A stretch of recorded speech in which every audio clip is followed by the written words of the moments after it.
Jésus lui-même, né dans une famille modeste qui bientôt doit fuir vers une terre étrangère, entre dans la maison de Pierre où la belle-mère de celui-ci est malade, Marc 1, 30, 31.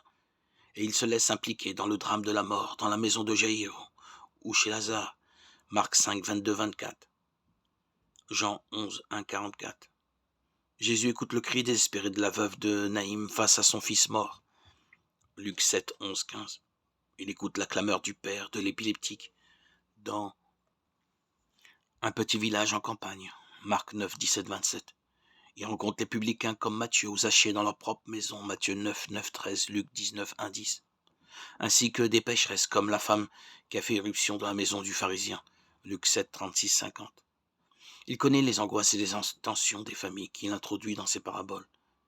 Des enfants qui abandonnent leur maison pour tenter une aventure, Luc 15, 11, 32. Jusqu'aux enfants difficiles au comportement inexplicable, Matthieu 21, 28, 31. Ou victimes de la violence, Marc 12, 1, 9. Et Jésus s'intéresse même aux noces qui courent le risque d'être honteuses par manque de vin, Jean 2, 1, 10, ou par l'absence des invités, Matthieu 22, 1, 10. Tout comme il connaît le cauchemar à cause de la perte d'une pièce d'argent dans une famille, Luc 15, 8, 10. Dans ce bref aperçu, nous pouvons constater que la parole de Dieu ne se révèle pas comme une séquence de thèses abstraites, mais comme une compagne de voyage, y compris pour les familles qui sont en crise ou sont confrontées à une souffrance ou à une autre, et leur montre le but du chemin.